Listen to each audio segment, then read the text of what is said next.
ನಮಸ್ಕಾರ ಸ್ನೇಹಿತರೆ. ಆರ್ಸಿಬಿ ಹಾಗೂ ಚೆನ್ನೈ ನಡುವಿನ ಪಂದ್ಯ ಮಳೆಯಿಂದ ರದ್ದು. ಪ್ಲೇ ಆಫ್ ನಿಂದ ಹೊರಬಿತ್ತು ಆರ್ಸಿಬಿ ತಂಡ. ಹಾಗಾದ್ರೆ ಸುದ್ದಿಯ ಸಂಪೂರ್ಣ ಮಾಹಿತಿ ಏನು? ಅಷ್ಟಕ್ಕೂ ಆರ್ಸಿಬಿ ಹಾಗೂ ಸಿಎಸ್ಕೆ ನಡುವಿನ ಪಂದ್ಯದ ಮಧ್ಯೆ ಮಳೆ ಬಂದರೆ ಡಕ್ವರ್ತ್ ಲೂಯಿಸ್ ನಿಯಮ ಏನ್ ಹೇಳುತ್ತೆ ಗೊತ್ತಾ? ಹೀಗೆ ಇದರೆಲ್ಲದರ ಬಗ್ಗೆ ಇವತ್ತಿನ ಈ ಒಂದು ವಿಡಿಯೋದಲ್ಲಿ ತಿಳಿಸ್ಕೊಡ್ತಾ ಹೋಗ್ತೀನಿ. ಹೀಗಾಗಿ ದಯವಿಟ್ಟು ಈ ವಿಡಿಯೋವನ್ನ ಕೊನೆವರೆಗೂ ನೋಡಿ ಸ್ನೇಹಿತರೆ. ಆದರೆ ಅದಕ್ಕಿಂತಲೂ ಮುನ್ನ ನೀವು ಕೂಡ ಆರ್ಸಿಬಿ ತಂಡದ ಅಭಿಮಾನಿಗಳಾಗಿ ಈ ವಿಡಿಯೋವನ್ನ ನೋಡುತ್ತಿದ್ದರೆ ತಪ್ಪದೆ ಈ ಕೂಡಲೇ ಈ ವಿಡಿಯೋಗೊಂದು ಲೈಕ್ ಮಾಡಿ. ಹೌದು ಸ್ನೇಹಿತರೆ, IPL ನ 68ನೇ ಪಂದ್ಯದಲ್ಲಿ ರಾಯಲ್ ಚಾಲೆಂಜರ್ಸ್ ಬೆಂಗಳೂರು ಮತ್ತು ಚೆನ್ನೈ ಸೂಪರ್ ಕಿಂಗ್ಸ್ ತಂಡಗಳು ಮುಖಾಮುಖಿಯಾಗಲಿವೆ.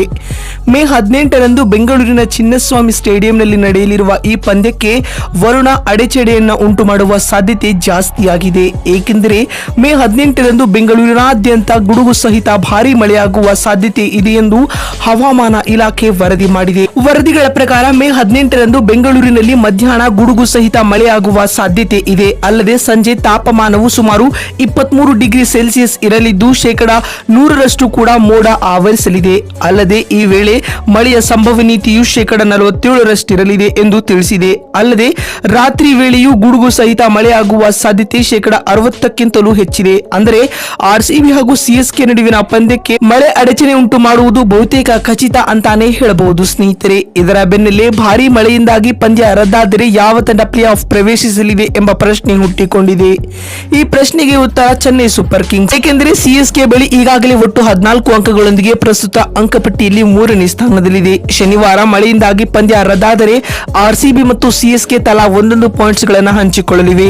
ಇದರಿಂದಾಗಿ ಸಿಎಸ್ಕೆ ತಂಡದ ಬಳಿ 15 ಅಂಕಗಳಾಗಲಿದ್ದು ಈ ವೇಳೆ ಆರ್ಸಿಬಿ ತಂಡ 13 ಅಂಕಗಳಲ್ಲೇ ಉಳಿಯಲಿದೆ. ಇತ್ತ 15 ಅಂಕಗಳನ್ನು ಹೊಂದಿರುವ ಚೆನ್ನೈ ಸೂಪರ್ ಕಿಂಗ್ಸ್ 3ನೇ ಅಥವಾ 4ನೇ ಸ್ಥಾನದೊಂದಿಗೆ ಪ್ಲೇ ಆಫ್ಗೆ ಎಂಟ್ರಿ ನೀಡಲಿದೆ. ಅಂದರೆ ಮೇ 18ರಂದು ಮಳೆ ಬಂದು ಪಂದ್ಯ ರದ್ದಾದರೆ ಆರ್ಸಿಬಿ ತಂಡ ಪ್ಲೇ ಆಫ್ ನಿಂದ ಹೊರಬೀಳಲಿದೆ. ಇನ್ನು ಚೆನ್ನೈ ಸೂಪರ್ ಕಿಂಗ್ಸ್ 15 ಅಂಕಗಳೊಂದಿಗೆ ಪ್ಲೇ ಆಫ್ ಪ್ರವೇಶಿಸುವುದು ಖಚಿತ. ಹೀಗಾಗಿ ಬೆಂಗಳೂರಿನಲ್ಲಿ ಶನಿವಾರ ನಡೆಯಲಿರುವ ಪಂದ್ಯವು ಮಳೆಗೆ ಆಹುತಿಯಾಗದಿರಲಿ ಎಂಬುದೇ ಆರ್ಸಿಬಿ ಅಭಿಮಾನಿಗಳ ಆಶಯವಾಗಿದೆ ಸ್ನೇಹಿತರೆ. ಇನ್ನು ಪಂದ್ಯದ ಮಧ್ಯೆ ಮಳೆ ಬಂದರೆ ಡಕ್ವರ್ತ್ ಲೂಯಿಸ್ ನಿಯಮದ ಪ್ರಕಾರ ಪಂದ್ಯದ ಫಲಿತಾಂಶವನ್ನ ನಿರ್ಧರಿಸಲು ಎರಡು ತಂಡಗಳು ಕನಿಷ್ಠ 5 ಓವರ್ಗಳ ಇನ್ನಿಂಗ್ಸ್ ಅನ್ನ ಆಡಿರಲೇಬೇಕು. ಇದಕ್ಕಿಂತ ಕಡಿಮೆ ಓವರ್ಗಳ ಪಂದ್ಯವನ್ನ ಆಯೋಜಿಸುವುದಿಲ್ಲ. ಅದರಂತೆ ಎರಡು ತಂಡಗಳು ಕನಿಷ್ಠ 5 ಓವರ್ಗಳನ್ನ ಬೌಲಿಂಗ್ ಮಾಡಿದರೆ ಮಾತ್ರ ಪಂದ್ಯದ ಫಲಿತಾಂಶವನ್ನ ನಿರ್ಧರಿಸಲಾಗುತ್ತದೆ. ಅಲ್ಲದೆ ಆರ್ಸಿಬಿ ಹಾಗೂ ಸಿಎಸ್ಕೆ ನಡುವಿನ ಪಂದ್ಯದ 5 ಓವರ್ಗಳ ಪಂದ್ಯದ ಆಯೋಜನೆಗೆ ಕಟ್ ಆಫ್ ಟೈಮ್ 10:56ರ ಒಳಗೆ. ಈ ವೇಳೆಗೆ ಪಂದ್ಯ ಆಯೋಜಿಸುವಂತಹ ಪರಿಸ್ಥಿತಿ ಇರದಿದ್ದರೆ ಮ್ಯಾಚ್ ಅನ್ನ ರದ್ದುಗೊಳಿಸುವ ಬಗ್ಗೆ ಮ್ಯಾಚ್ ರೆಫರಿ ನಿರ್ಧಾರ ತೆಗೆದುಕೊಳ್ಳಲಿದ್ದಾರೆ.